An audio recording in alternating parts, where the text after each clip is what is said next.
Welcome, welcome, welcome to another Authentic Growth webinar. We're going to give all of our attendees just a moment to roll in. I see the attendance meter ticking upward as people are making their way into the Zoom room. So we'll wait just a moment to make sure people have a chance to log in and join us. But I just want to say welcome if you're here. You've made it hopefully to the right place. We're here to talk about embracing AI and what that means for all of us in marketing and business growth. So we're excited for a great conversation today and so glad that you could be here with us. We'll kick things off officially in just a moment. So in the meanwhile, if you're at your desk, grab a notebook, grab a pen. I'm sure there are a lot of notes you're going to take away today. And we'd of course love to hear all of your feedback as well. So, all right, well, we are 1 minute into the show and we want to conserve all of that space. So we're going to go ahead and get started. And I want to start by welcoming everyone again. I am your host, Jennifer Zick. I am the founder and CEO of Authentic Brand. We are a fractional CMO team that works with growing businesses all across the US and sometimes beyond to help them overcome random acts of marketing and confidently take the next right step toward healthy growth. So most of the businesses that we're working with are between 5 and 100 million in annual revenue. They're all kinds of industries and business models. But the one thing that a lot of our clients have in common is that they are really working towards strategic growth and scale. And I think that this question about AI is on a lot of people's minds right now about how can AI help to accelerate growth and where are the benefits and where are the risks and how do we need to think about using AI within our growing businesses. So we're really excited to talk about that with all of you today. And we know that there's a really wide variety of attendees on today's webinar. We've got business owners, we have investors and lots of founder and entrepreneur types. We have marketing leaders and their team members, agencies. So we know you all have a different lens through which you're going to have an interest and perspective on today's topic.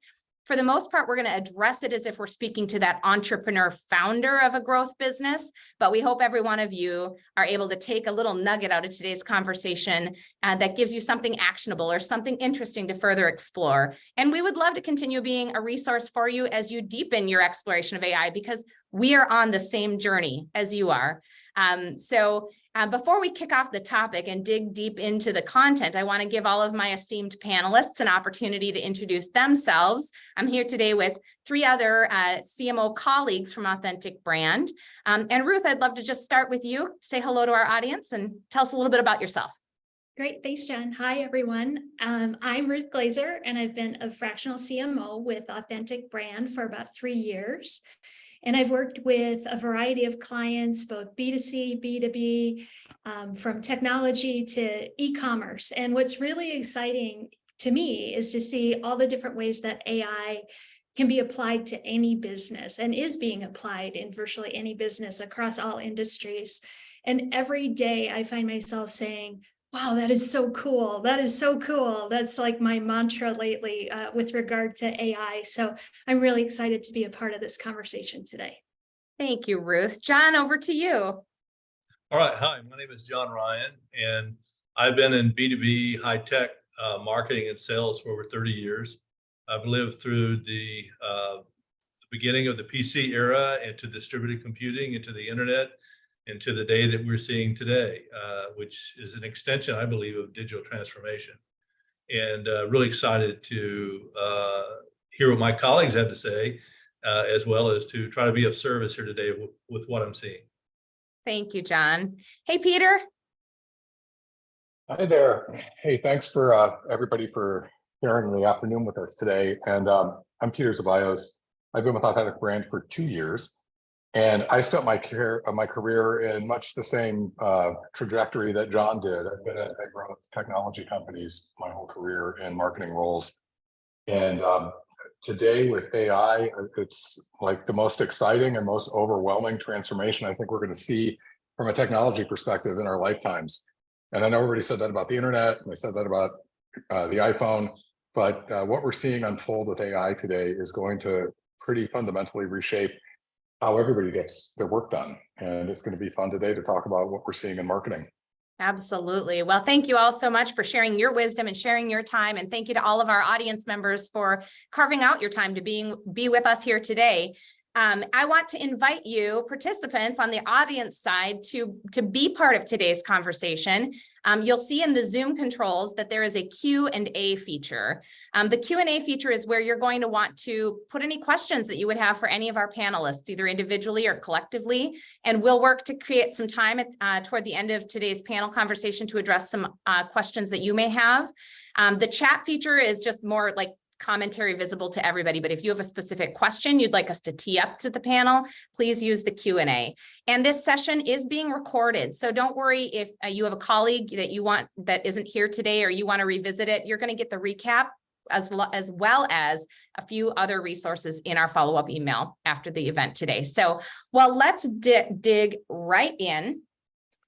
And I want to start by finding my first question, which is for Peter. All right, Peter, let's set the stage, because at Authentic Brand, we have this thing called Mind Share. It's how all of our team, all of our CMOs gather together on a regular basis through structured meetings, but also ongoing collaboration through our Slack channels to share our learnings, share our wisdom, and share all the things that we're exploring in marketing solutions. And AI has been probably the biggest channel in our Slack environment over the past several months. Like, when ChatGPT was publicly released, it was like our collective minds have been blown and we've been digging in and exploring. But AI has actually existed for quite some time. It's kind of been humming along in the background. There's been a lot of different modalities being tested, but it's with really the release of ChatGPT that's really gotten the world to wake up and look at it. So AI is a super interesting topic. But where are we at in the overall maturity of this category of AI? And what are some of the benefits, challenges, and risks right now when it comes to AI overall? Well, that is an awesome broad topic to sort of set the stage for what we're going to do today. And you're absolutely right about AI having been around for a long time. It has. It's been around for over a decade and longer. But what's changed is a confluence of three things coming together at once. One is the quality of the mathematical modeling, and specifically large language modeling. You'll hear the term LLM thrown around a lot, and that's just a way of describing the kind of language model that's being used to interpret what you're asking the engine to tell for you. So the quality of the modeling has gotten a lot better. The increasing power of hardware has sort of met that at a really opportune juncture. Specifically, GPUs, graphical processing units, are really, really good at interpreting large language models and AI. So those GPUs have gotten super powerful and reasonably affordable. And then the last thing is the size of the training content that these models have been able to go access, because an LLM is only as good as the content you train it on. And if you think about what does it take to be able to answer a simple question, it takes an awful lot of training to answer a question that could be phrased in 25 different ways, that could be using terminology specific to a region or a domain. So this last topic of training these models is the one you probably read about the most, because a lot of the training got done before the people that had all the content understood the value of that. And right now, today, there's a big controversy with Reddit, because a lot of training was done by people accessing Reddit APIs and taking all that content and running through their models. And Reddit stood up and said, hey, I don't know if we gave you permission for that, and maybe we should charge you. So what's happening now is, the mathematical models have gotten really good, the hardware has gotten really good, and they've accessed enough content to train these so that they can answer simple and complex questions with a tremendous amount of accuracy, and do it in a way that's very conversational and interprets things like tone. So that part is super, super powerful and super important. But to say where are we right now? We're still very, very early in the process of this. It's almost, a good analogy would be when Steve Jobs introduced the iPhone. He probably anticipated that there was going to be an app store. At the time, he said there wasn't, and eventually there was. But at the time that phone was released, it didn't exist. The app store didn't exist. I think we're going to see that AI and large language models are going to be a core component of almost everything we do. And that is going to change a lot over the next 4 to 5 years. The most visible one that's out there now is, as Jen mentioned, ChatGPT, that's made by a company called OpenAI. Their version 3.5 was pretty good, but when they released version 4, the training they had done was so much more extensive that it became incredibly good. And the introduction of 4.0 is what really blew this market up. And while it's true that LLMs and AI in general are going to fundamentally reshape how we do our jobs, that's not perfect by any means. And we'll show you a little bit later about where it does a really good job and where it still has a lot of work to do. In the meantime, our jobs are all secure. Like, I think what you're going to find throughout this talk today is that AI can be an incredibly productive tool for you, but it doesn't replace you. It's just going to change how you do your work. Thank you for taking the anxiety right out of the airwaves right off the bat, Peter, because I'm guessing some people are joining this call wondering what's going to become of all of the makers and marketers and creatives. And we're going to deep dive into that as a specific question later. But John and Ruth, would you like to tag on at all on that initial question and what Peter shared in terms of benefits, challenges, risks? Where are we at in the life cycle of maturity? Well, I think of it for those of us who were around when the internet became ubiquitous for the first time. It was like when you could create a website in HTML, like everybody could do it, and you'd have a rainbow of colors and flashing fonts and things like that. And it feels very much like we're in sort of that infancy stage of regular people or all people applying it in different ways. So we're all starting to learn, this is a really cool tool. How are we going to use it? I'm also starting to see tools that we're already using incorporating AI in more forward-facing ways. So, for example, HubSpot recently gave me an alert that they have a beta version of an AI content creation tool. So we're going to start to see it being applied more visibly in our everyday tools and work that we're doing. Right. I think most of us have only truly experienced it platform-wise as the chat robot, right? Mm-hmm. So now it's going a lot deeper. John, did you have something to add? Yeah, I want to add on to what Peter had to say. I don't mean to put the anxiety back in the conversation, but he was talking about these large language models. In those models are what's called parameters. Those are the variables in the system. And to give you an idea of what's going on is you've already been using AI. It's just artificial narrow intelligence, not generative intelligence.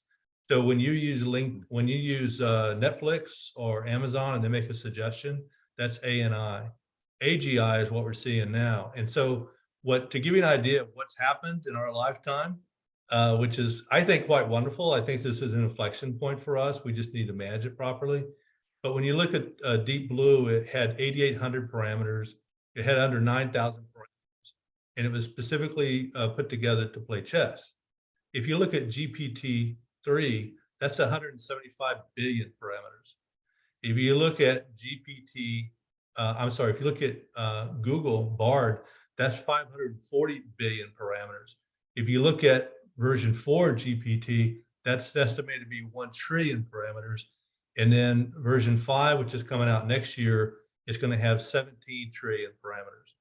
So I wanted to give you an idea of the kind of power we're going to have. But I would like you to position it this way. It's decision support for you. You cannot put your judgment on the sideline. It is to help you make the right decisions, not make your decision.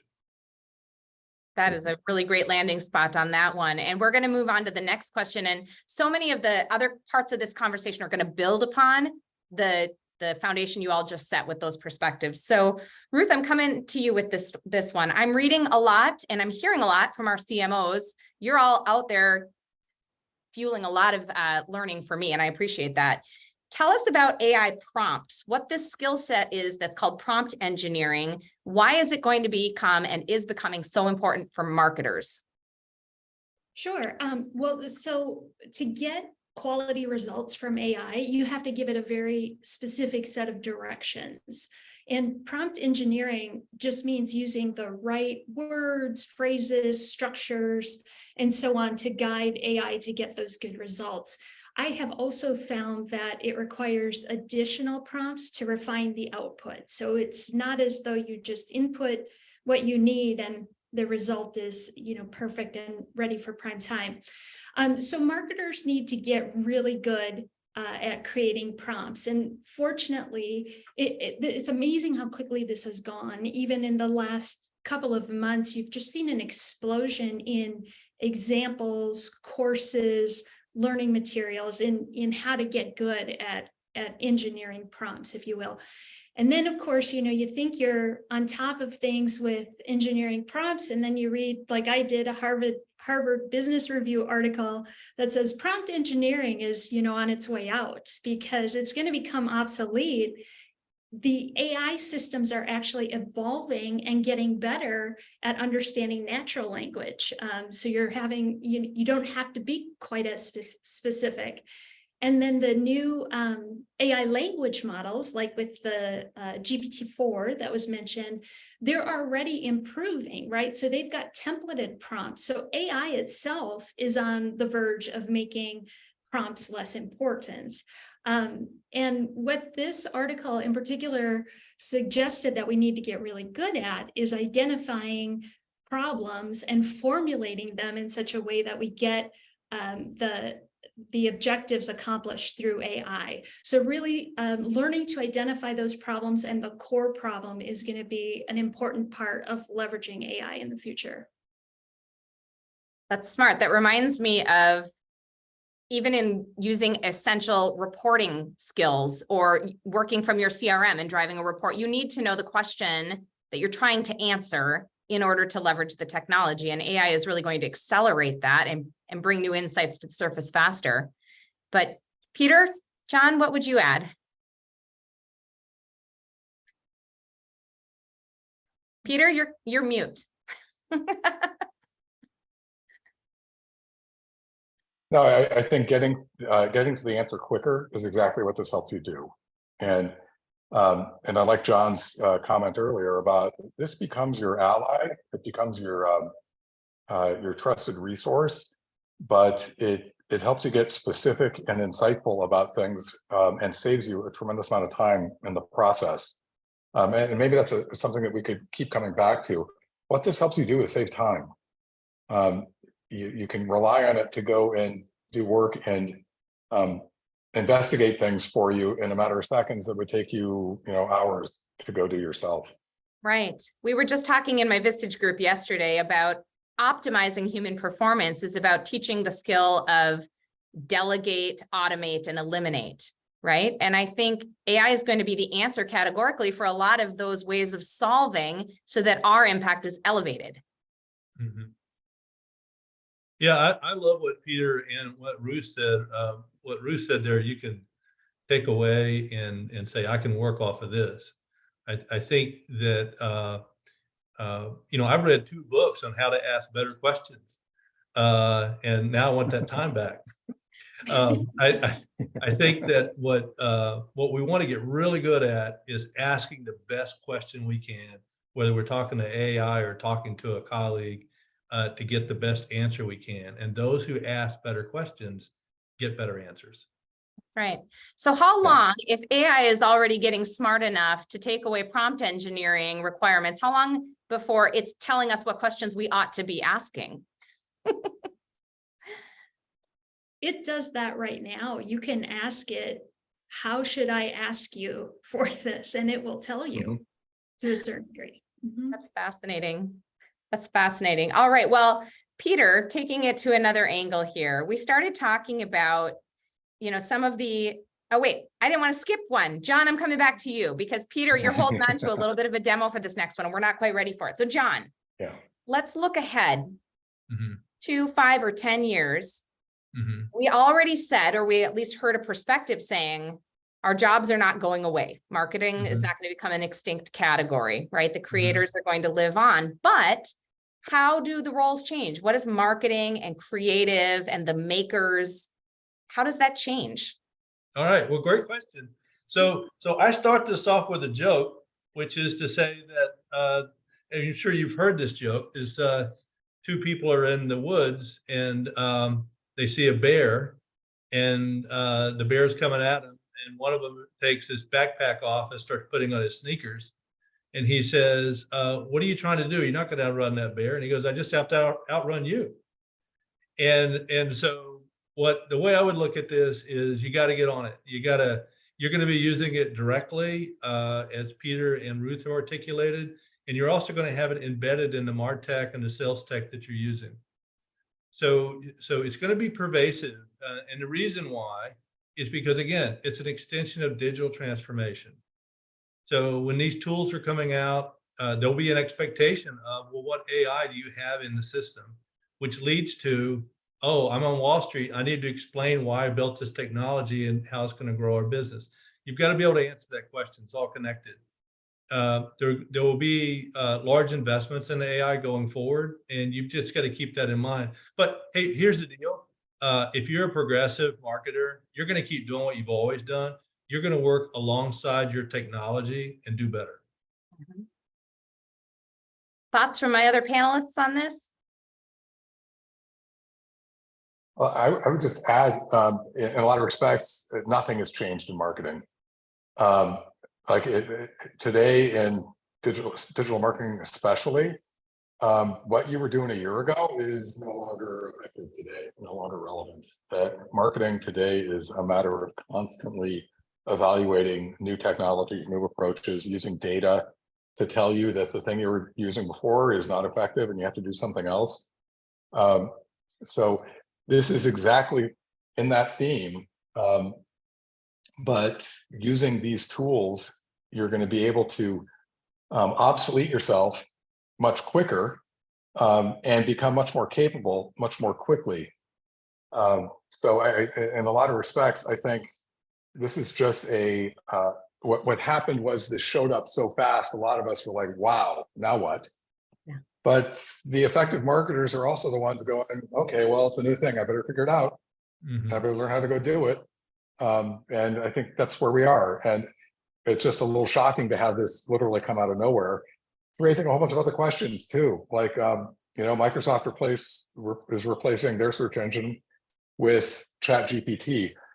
At what point are we no longer going to be using traditional search engines and we're going to be using this? I think that directionally we're going to be using large language models instead of traditional search engines. It's just going to take some time, but it's coming and we just have to get used to it and learn it. Another fascinating trend that was raised by our speaker at my Vistage meeting yesterday, his background is employment law attorney, but he advises on a number of talent-related issues. And the current trend is toward a skills-based workforce in the sense that traditional titles and rank and level of experience are mattering less and less because the world is changing faster and faster. So now there are more organizations moving to flatter titling structures and elevating where the skills fit the needs of the business. And this seems like a real game changer in that regard.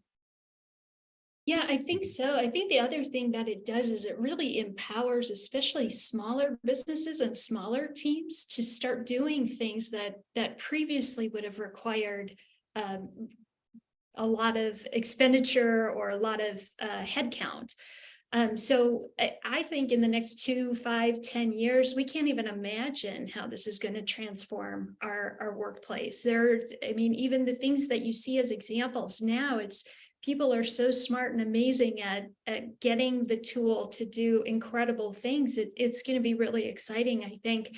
And the other thing that is really fantastic about it is it frees us up to do other things. I mean, if this can take off our plates some of the repetitive tasks that can and should be automated, that frees us up to work on higher level projects. So it's all very exciting. Yeah, the thing I like about Ruth and Peter, and the thing I would ask any of you to think about is, what is my adaptability quotient? I understand what my IQ is. I understand what my EQ is. What's my adaptability quotient? Can I change quickly and pivot and go in the direction that will benefit me, my company, those around me, and move with the technology, as Peter pointed out. So I would ask you to have a good conversation with you about that. And because I know that Ruth and Peter have high adaptability quotients, as you've heard here, and that can really help your career and the way you run your business. Absolutely. And it really throws me back to when I was first entering my marketing career in the late 90s, early thousands, and I was working for a small web development agency. And that was where I was starting to see, and I really fell in love with the way that the emergence of the universal use of the World Wide Web was letting small businesses compete at scale and disrupt global enterprises, right?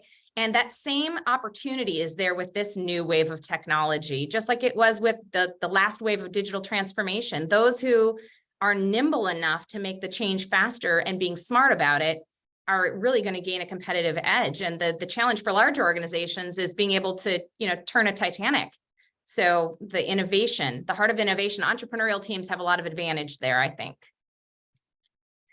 All right, Peter. I jumped ahead, but now I'm on track, back on track. All right, so we started by talking about some of the overall capabilities of AI, but I want to get specific. I want our listening audience and our viewing audience to see some specifics. There are already hundreds, I don't know, thousands. I don't even know how many tools there are leveraging AI, and there are so many ways to apply AI personally and professionally. I'd love to know what you've been observing and learning in terms of the most practical applications, the game changers that we can adopt now. And what are you learning about these new tools as they emerge? Well, the main thing I'm learning is you just have to use them. And, going back to what Ruth was talking about earlier, you have to start thinking about, what prompts are you using and start experimenting with it. Right now, this whole topic area is so noisy that you can quickly get overwhelmed because, there's a new AI tool coming out every minute. And then all the existing tools are quickly implementing AI-based enhancements. So what I thought I'd do is just use ChatGPT 4 with some real examples that I recently used with one of my clients. One was we wanted to hire a digital marketing content writer. So the way I would normally go do that, and I've done it a million times, you all have too, you go to Indeed, you go to LinkedIn, and you get a couple of examples of job descriptions that are kind of like the one you're interested in, and then you spend an hour merging it all together and getting it to be coherent, and then getting your own voice in it and having it speak specifically to the culture of the company. So I'm going to share my screen and show you for this position I just filled, what I was able to do. You can see this now. I just went to it and said, write a job description for digital marketing content writer at an early stage technology startup who sells cloud-based software. And you can see what it's doing in real time. And the part that just blew me away about this was that it's adding a whole lot of content that a human would have wanted to add. It understands early stage technology software company. So it's adding terminology relevant to that. I no longer require college degrees and instead have equivalent work experience. So even though it's saying bachelor degree in marketing, English journalism, or related field, this brings up the other topic about how to use AI. This is generating, an 85% complete document for me. And now I need to go back and say, well, I don't require college degrees now.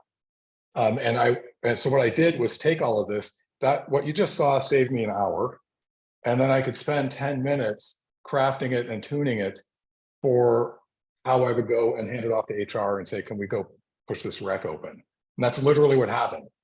And then I thought another area that we've been using this is to take a long white paper. So and you can see I've already done this. So I'm saying, can you generate, actually, I'm going to go up and say, because this is another area, can you generate a 100-word summary of the following article with a conversational voice and from an executive's perspective? And then this is a long article that we wrote. And I did the same thing. And it's come back with this long white paper about the modular housing market. And it's created, it's not 100 words. It's a little over 100 words. If I go back up into this history, you can see where I went up to it earlier and said, can you generate a 25-word summary of the same article? And this is what it came back with. That is not 25 words. And it can't say, I can't do that for you. It just tried and did its best. And what I'm sensing is it looked at that fairly complicated copy and it used its language modeling to understand context, and then was only able to compress it down to about 100 words. And a human would need to do the 25 word, because that's an awful lot of interpretation. And you know, I did this job description for somebody we hired a few months ago. And one thing you're seeing is that as more people are using these large language models, and more daylight is getting shed on how are they constructed, where's the data coming from, what type of data can I rely on or not. They're starting to enhance this to give you a little bit more visibility into the limitations. So I was the CMO at 2 companies before I joined Authentic Brand. And the last one was this company called Cumulo in Seattle. And it was a file storage company. I'm just going to regenerate this prompt and said, who are the primary competitors of Cumulo? It's a private company, venture backed. So the prompt that comes back, now it's saying, oh, guess what? My knowledge cutoff is September 2021. So already it's telling you, okay, this is 18-month-old data, but then they come back and it knows what Cumulo does, and then it comes back and lists all their competitors. And these are their competitors. And ChatGPT has framed the essence of these competitors' value propositions really succinctly. But I was the CMO at a public company called SPS Commerce, who's in the cloud-based supply chain business, and I gave them the same prompt. And same disclaimer, the data is September 2021. And now I'm looking at this and I'm going, number 5 and number 6 are actually competitors. Everyone else is not. In some cases, they're partners. In some cases, they're not even relevant.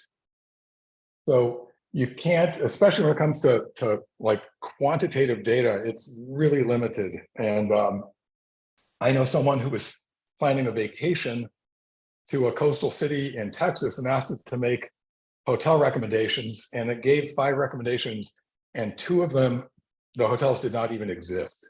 It made them up. So this goes back to, in all these examples, this can save you a ton of time, but it does not replace your judgment, does not replace your experience, but it's a really efficient tool that lets you get more done more quickly. But you can't just mail the results in without scrutinizing them and ensuring that they actually are what you need. That's right. And Ruth, you shared with me a couple of personal case studies that you've run into on where robot generated AI content was not accurate or helpful or well positioned. Can you share a couple examples of that?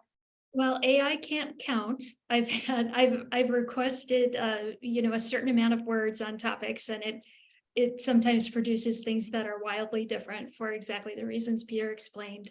It will make things up as well. Like Peter said, there was an example I read recently where an attorney filed a brief that cited previous court cases that were non-existent. So yeah, you don't trust it. You have to double check, particularly if it cites anything specific. You can ask for sources so that you can check them out. But yeah, it's still at that stage where it's not 100% accurate all of the time. So right back to you again, Ruth, how can employers begin proactively to develop AI skills within their teams? How can they think about AI capabilities in their ongoing hiring and further building out their business and up-leveling? Yeah, I asked AI this question right before the webinar, and it came up with some pretty good suggestions. So, AI, particularly in marketing, is really useful. And I think a good way to level up your team's skill set is to just dive in and start using it. I think you just play around with the tool, encourage your team to do the same. So many of the AI tools available right now are free or have trial offers. I played with one earlier this week called Pictory AI that you can use to create videos. And I was so excited about how quick and easy it was to create a decent video that I shared my draft with the team. I mean, it wasn't ready for use publicly, but it was just exciting at how quickly it could be created.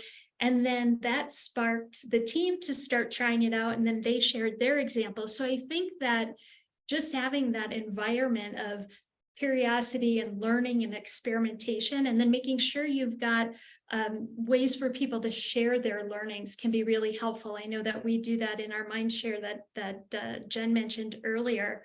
And if you're as a leader, maybe you make it a specific time that you set aside on a regular basis for the team to share their learnings. The other thing that can be really important is that cross-departmental collaboration. So I guarantee you that if you're in marketing experimenting with AI, you can be assured that your IT counterparts are doing the same. And if you've got data people on your team, they're doing it as well. So having those conversations cross-departmentally about what they're learning and the applications that they're doing can really be helpful. And then, there's been such an explosion of information and examples that just Googling training resources or examples, you're going to get a million hits that you can start to dive into. But I think once you catch and your team catches the AI bug, that it just starts to snowball. Absolutely. And I can imagine, we know that when it comes to creating value in a business, speaking now to the business owners and founders and investors on this call, we know that a lot of what is looked at in terms of acquiring a business or valuating a business is how productive is the business in terms of, where are they using technology and automations, and is it a, productive business that's driving more to the bottom line by way of use of those kinds of technologies. I think there's going to be a huge opportunity for businesses to drive more to the bottom line by creating more productivity with their existing talent and not needing to hire an extra person to fulfill whatever the next administrative task or research task or whatever that might be, which is going to create more transferable value. It's going to be fascinating. Anyone else on this topic of how businesses can think about developing skill and why that's important? No, I can't add anything. I just think it's. Yeah, go ahead. Sorry, Peter. No, I think this is going to start putting pressure on organizations to invest in skills development for their teams. Like everybody should, on every marketing team, you should be taking free classes on how do LLMs work, and start picking a tool that's relevant to your role. As a manager, you should be encouraging everybody. I don't care what tool you pick, just pick the one relevant for you and start getting good at it. And let's talk about it and share it with the group. But this is going to take professional development up a level of importance, I think. Absolutely. John, as we move toward kind of this last question for our organized panel conversation, and we're going to leave some time to engage the audience because I see that there's some good questions coming in. So audience, take a moment, make sure you get your question in the Q&A so we can have some time to address it for you. But John, kick us off with, as a marketing leader, and you started the conversation by sharing kind of those massive milestones in marketing evolution that you've lived through and that most of us on this call have lived through. But when you look at AI, what do you find most exciting about it today and in the future? And on the flip side of that coin, what do you find particularly concerning or cautionary? Well, I think, something my daughter said to me last week, which really stuck with me, was we can't make the technology so good we create bad people. And so, we have to keep this in mind. We need ethics around this. We need to understand the power of it. We've already talked about how you need to maintain your judgment that you're going to put on top of it. We've talked about that. So I think we need to be careful here, like we do with everything that has, wonderful, great power, but in the wrong hands and the wrong bias written into the code can cause problems. So we have to pay attention to that. We still have to be in charge and pull the plug if we have to. So the other part of this though, what I would say to everyone here is understand where you stand, and where you stand right now, I believe, is, as Peter said at the beginning, an inflection point in history. This has been compared to the Gutenberg press, which, before the Gutenberg press, the people that controlled information were, monks and people who lived in castles. So we're at a place now, we're at the democratization of decision support. But here are the things that I would also share with you, because, AI is a lot about math. IDC projects that we'll spend over $300 billion on AI by 2026. McKinsey's already saying that we'll have a $2 to $4 trillion added to the economy annually because of AI. You've got Microsoft committing $13 billion to AI. Google, the story I saw, was 30 billion. Amazon, I think, was Facebook was 22 billion. I think Amazon was 10 billion. The big four accounting firms investing billions. Accenture, 3 billion. What you're seeing here is a tsunami, and you want to catch the wave, and you want to really understand what's going on. The reason these companies go toward this, by the way, if you haven't seen this in the past in digital transformation, is this is how they grow their stock price. They catch a big wave like this, and then they build capability around it, and they try to improve the companies that they work with. And so that's what's happening here. We all need to be thinking about, as Peter and Jennifer and Ruth have said, we all need to be thinking about how we're going to understand this and how we're going to use it to our benefit and our company's benefit. And it's exciting. I think it's a great time to be alive. I just think it's very, very exciting, and I'm looking forward to the conversation. Thanks, John. Peter and Ruth, what would you add?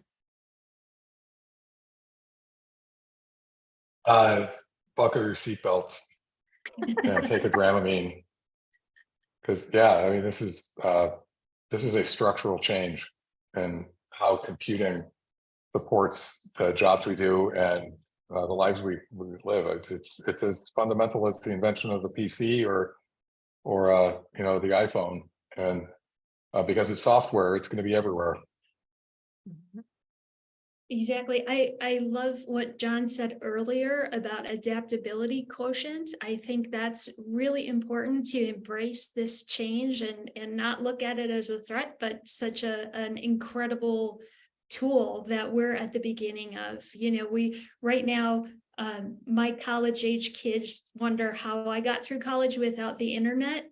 Their kids will wonder how they got through college without or with just the beginnings of AI. So yeah, it's coming, and it's exciting. Can I say one thing there? I just want to say this quickly. Ruth, you're spot on. We've been talking a lot in the last 10 years about digital natives. Ladies and gentlemen, we're going to be talking about AI natives for the next 20 years. They'll have different expectations. I will say the first time I ever heard the term ChatGPT was through my daughter and her college friends, who were working on, coding, and they were so excited about what it could do to accelerate their designing and innovation. It's just amazing. So we've got some really awesome questions from the audience, and I know some of our panelists have even started to address them, but I'm going to surface a couple of them that have been chatter among ourselves in our mind share. And one of those is, should we be thinking about developing policies, company policies around the use of AI? I would love, this was a part of our Mindshare conversation yesterday. So Ruth, you led that conversation. What are we seeing? Because I know our clients are asking this question. We're asking it with them. Well, I think we're in the Wild West right now of AI because there isn't any or much government regulation around it. I think there will be in the future as we start to see how nefarious some of the applications might be. I do know that in our discussion yesterday, there was talk of different companies developing policies so that they're transparent in what has been created with the assistance of AI. When there isn't transparency about that, it can lead to some controversy. There was an example given of a commercial that was created that didn't disclose the AI assistance that was used to create it, and that has resulted in some backlash against the company. So I think it's wise to think about developing policies for both how you want to use it internally and then how you disclose it when you do use it in a public facing way. Mm-hmm. Mm-hmm. Another example that was shared in our Mindshare conversation was a brand that has started to watermark any images in their content that were AI assisted or AI generated. So I do think it's the transparency is a key word, because without regulation, we're kind of setting our own rules as we go. And I know the US is further behind on regulating than some other countries are around AI already. So it kind of takes me back again in the Wayback Machine to Napster. And the original, the internet arrived and we discovered that we could stream whatever music we wanted easily. And then all of a sudden we realized maybe that's not the ethical way to go about getting our music, right? And there had to be some regulation on that. So I think there will be those evolutions, and it'll be interesting to watch that. I would just enhance that a bit to say it's a combination of Napster and Netscape, for those people who remember Netscape and Yes. Napster. Because Napster was taking somebody else's content and distributing it. And the AI equivalent is somebody training on someone else's content like Reddit and not getting permission and not paying for it. But it's like Netscape, in that when I was at another company back when Netscape was around, and I met with the CIO of a big defense contractor, and he said he just got off the phone with Netscape, and he said, we have a policy that we don't allow any web servers inside our firewall without the CTO's approval. And the Netscape sales rep said, actually, you got 756 of them running right now that you don't know about, because they can just get downloaded. And so let's talk about a site license. And I think we've got both of that happening. AI is it's like the tide, it's coming in, and there are some safeguards we need to be thinking about, but you're not going to be able to legislate, don't use it, if it's going to be more effective for people. So I think it's a combination of how do you embrace it and how do you ensure that you're not exposing legal liability to yourself, like Ruth was saying. But boy, this is just going to go like wildfire. Well, and this leads into another question that at least two of our audience members posted, which is, what do we know about protecting intellectual property when it comes to use of these tools? Or I even think back to the live demo you ran us through, Peter, and you prompted with a couple different questions to generate a job description or an article summary. And I've played around with it enough to know that you can use the same prompt and get very different, like it's not going to give you the exact same content each time, which in a way protects against, multiple companies getting out there and writing the exact same blog and posting it. But on the other hand, how do we create truly unique IP of our own and also protect our own IP while we're embracing this technology?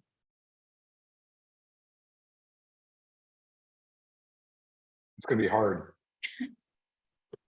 I don't think there's a clean answer to that right now. I think it's clean to be able to say, if you're creating music or you're creating video or images, or you're using an LLM that has a license for the training content, that's really clear.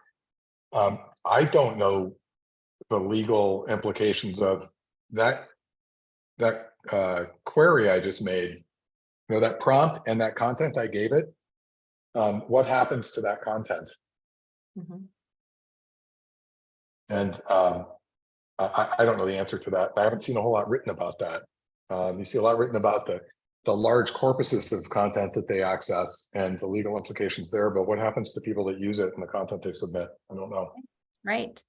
One of our attendees asked a question about, let's say you're working inside of your corporate email and you're responding to a client's question, and maybe you're in sales and you get the same kind of questions regularly.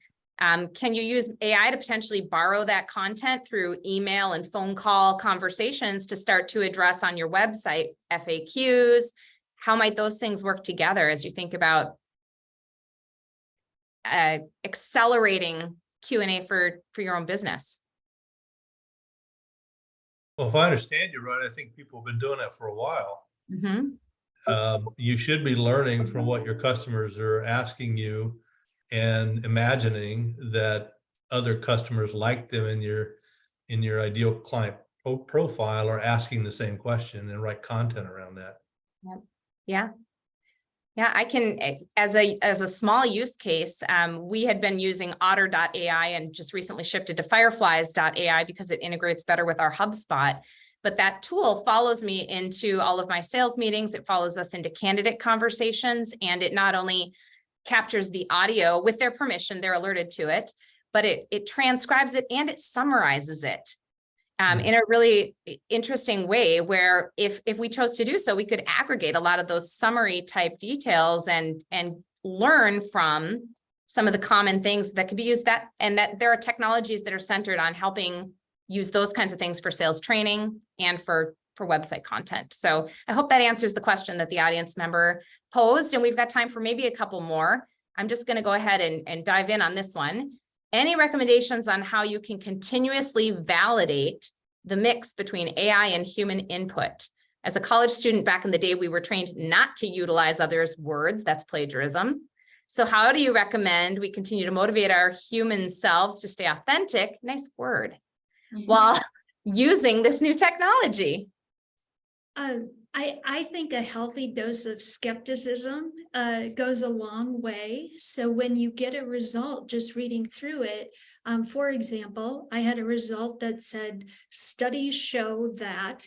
And so then I asked AI to cite the source for that. And if they can, and then I can check the source.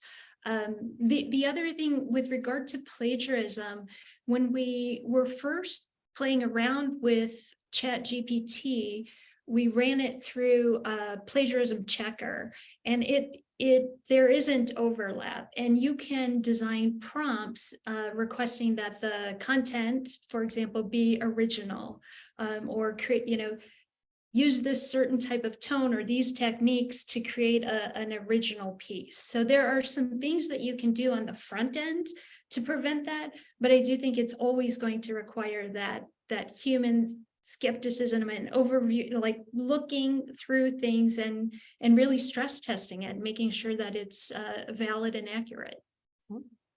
And I can tell you as the parent, oh, go ahead, Peter. No, I would build on that by saying, when I talk to college students, I tell them one of the cruel twists of higher education is that when you're in college, you get failed or kicked out of school for copying. And when you're in a job, you get dinged on performance for not copying. Like when you launch a project, the first thing I will tell people is somebody's done this before. So go figure out who's done it before, and then let's learn from them, copy what was good there, and then build on it. But don't spend a ton of time reinventing the wheel. So in college, yeah, you can't plagiarize, but in the work, you have to. That's just modeling best practices. But what Ruth was saying is really true. You have to apply a skeptical eye to what do you get back? And does that make sense? And does that look fair? And what disclosures are merited by what you got back? But yeah, you kind of have to. Best practices are just another way of copying. I imagine that's a great way of positioning that, Peter. I agree with that. How many times have we heard that? Don't reinvent the wheel. I think there's another site called perplexity.ai where it will cite where it's getting the information, which makes it a little easier, which you can try that too. I think what you're going to see is the use of AI against AI to keep it in line. and you'll start to see systems and applications written to take a look at what's being done and to take the proper action because of what it's seeing. And in the end, I think that there'll just be a market for that. It's, we don't like this kind of behavior, or this doesn't look good. We need something to detect that and to be able to take action. That's right. To build on that, John, I think it's Intel where I've been hearing commercials recently how they've identified technology to identify deep fake videos. So you're exactly right that the checks and balances are in process right now. Yes, and I was going to add that as the mother of a college student, the one who told me about ChatGPT and was excited to use it, she's also been sharing with me how their professors are using AI to combat AI. So it's out there. Yeah. I think it'd be a tough time to be a professor and be grading papers, that's for sure. Well, we're getting toward the top of our hour, and I think we've answered pretty much all of the fundamental questions that the audience has. So let me just do a last round the room and see if any of our panelists have kind of a closing mark, a last nugget of wisdom or curiosity or question you'd like to leave with our audience to take away. Peter, is there anything you want to leave them with? Before LLM showed up, I used to say this: there was never a better time to be in marketing because it's all digital, it's all instrumented, it's all about data. And it's just so great because you know what works and what doesn't, and you can iterate your performance. And now it's like that, but just on steroids. There's never been a better time to be in marketing with all of this AI flooding into us. There's going to be a whole new world of tools and effectiveness that we're going to be jumping on. That's exciting. John? Well, I think we live in interesting times, and how lucky are we? I actually, to be perfectly candid, I've been waiting for this day all my life. I think that our ability to use technology to help us make better decisions. Look, we got a lot of problems we're not solving as human beings on our own. We could use the help. So we need this kind of firepower to address some of the things that we're dealing with. And the thing I would say as a marketer, be careful around 3 or 4 o'clock in the afternoon, you're really tired, you'll rely on AI too much.